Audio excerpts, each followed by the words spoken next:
محمدبek فرهادов дастпарвари клуби варзишии Вастан бар муқобили Тимур Раҳимов, ҷоизадори гранд-слам, ҷоизадори чемпионати ҷаҳони ҷавонон, анамин паҳлавони пироҳани сафедпӯшидаи ноҳияи рӯдакӣ қади баланд дорад. Бар муқобили рақибаш Фарҳодов Маҳмадбек мубориза мебарад барои ба даст овардани ҷоизаи чаҳорум, автомашинаи бузурге ки дар ин ҷо лаби майдон гузошта шудааст. таърих ҳанӯз ёд надошт ки 4 автомашини тамғаи хориҷӣ бо сифати баланд, бо анамон дар назар дорам ки ба қавли дигар нав дар ҳамин наврӯзгоҳи пойтахт бори аввал аз ҷониби мақомоти иҷроии ҳокимияти давлатии шаҳри Душанбе сармураббии тими мунтахаби ҷумҳурии Тоҷикистон дар гӯштини ҷудо миллӣ Хуршед Убайдуллоев ҳоло сари тазим фуруд меорад. Аввал Тимур Раҳимовро тариқи дасти рост нишон медиҳад. Пироҳани сафед ба бар кардааст.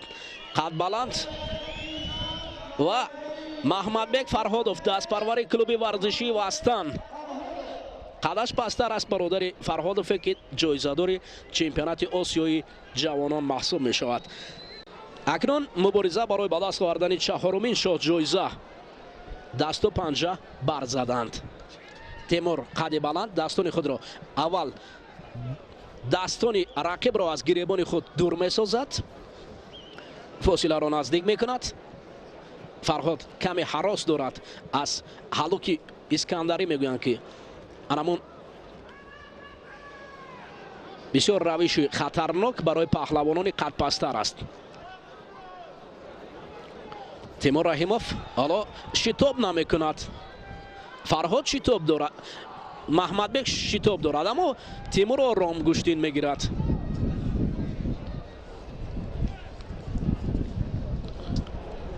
Тимур ҳамон ором аст. Маҳмадбек пироҳани сабз пӯшида, аслан сулолаи паҳлавони ноҳияи Дарвоз мебошанд онҳо. Тимур Раҳимов дар гранд-слами Ташкент охирон маротиба хуб дурахшуда буд барои ба даст овардани мақоми сеюмин медалин бо рақибони сарсахт мубориза бурд. ҳатто паҳлавони ҷопониро шикаст дода буд ки Теди Ринер, яъне қаҳрамони ҷаҳон, қаҳрамони олимпия, аз дасти ӯ паҳлавони ҷопонӣ шикаст хӯрда буд.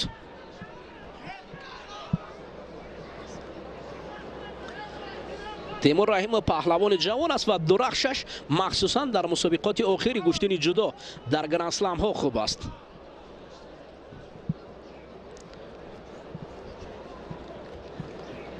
дасти чап Тимур Раҳимов, оҳо, фаъоли Тимур, паҳлавони қадбаланд, пироҳан сафед ва аввалин бадан барои Тимур. як фазо ҳам хуршед аст ва ҳам абр аст, ҳам борон аст. бубинед, Тоҷикистон дар арафаи ҷашни байналмилалии Наврӯз, махсусан дар қисмати финалӣ барои мо ду боду ҳаво аст. ҳам боду ҳавои баҳорӣ ва ҳам боду ҳавои зимистон. агар баландӣ бинем, барфу ҳам ҳастанд. ва хуршед, нури хуршед барои паҳлавонон ва ҳамчунин абр ҳам аст. ин фазо фазои баҳории гӯштингирӣ аст.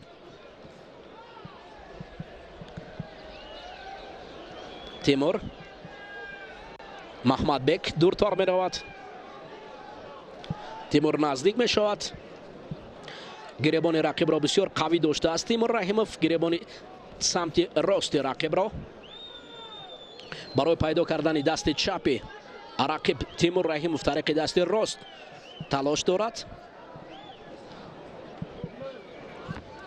борон қатра қатра, борони баҳорӣ болои сари мухлисон ва паҳлавонон мерезад. қисмате аз мухлисон як бадани Тимур Раҳимовро мунтазир ҳастанд. Убайдуллоев ҳоло акнун ангуштбанди Маҳмадбек Фарҳодовро дур мепартояд. яке аз ангуштбандшоро онҳо ба хотири пурқувват ё нигоҳ эмин доштани ангуштон аз чанголи рақиб ҳастанд. қувва басандагӣ намекунад барои Маҳмадбек Фарҳодов.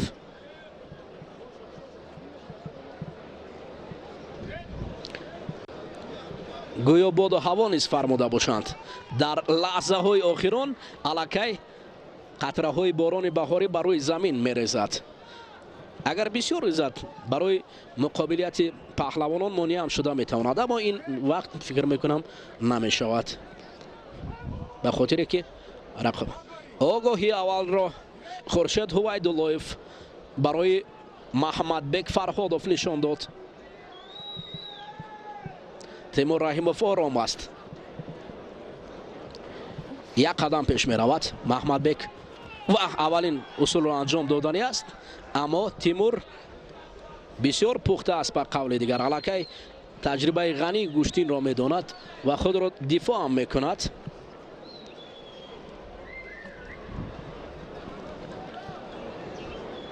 дубора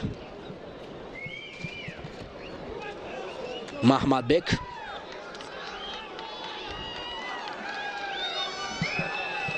Тимур Раҳимов. мухлисон аз ин самт садо баланд мекунанд. гӯштин гиред.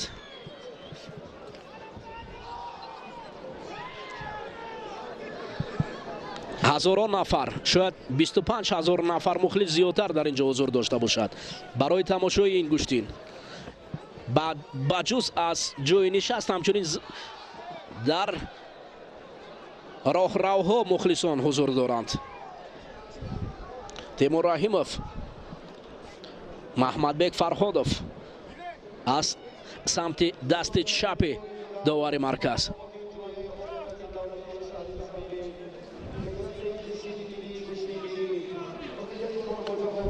дасту чангол.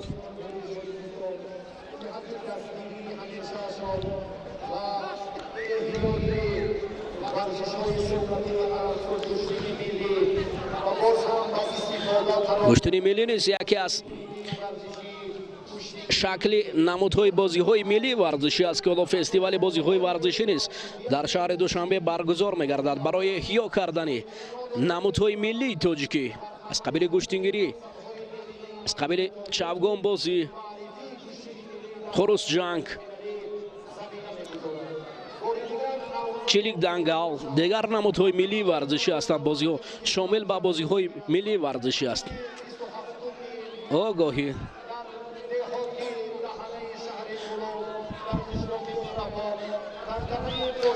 таърихи 27-ум дар ҷамоати даҳанаи шаҳри Кӯлоб мусобиқот мешавад.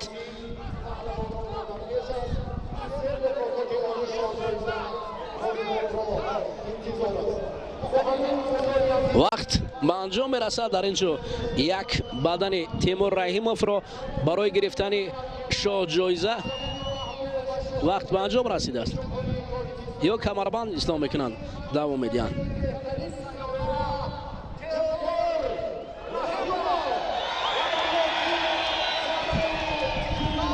бале, нишони тиллоро ба гардан овезон мекунад ва ниҳоятан чаҳорумин шоҳҷоиза барои Тимур Раҳимов сарфароз мешавад. ин паҳлавони қадбаланди сангини вазн тавонист ки дар вазни ҷамъи 90 кило рақибонро шикаст дода ба гирифтани нишони тилло сарфароз шавад. 4 шоҳҷоиза акнун соҳибони худро пайдо кард.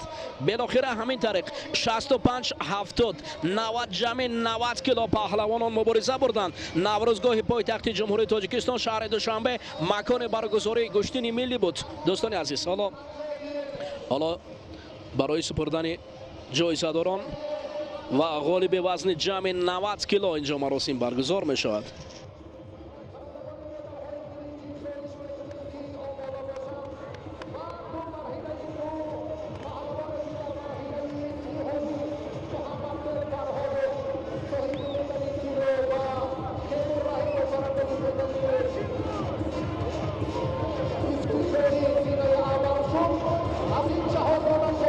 ин навори зебо аст. наврӯзгоҳи пойтахти ҷумҳурии Тоҷикистони шаҳри Душанбе. наврӯзгоҳи пойтахт пешкаши шумо мегардад. дар ин ҷо як фазои дона буд дар арафаи ҷашни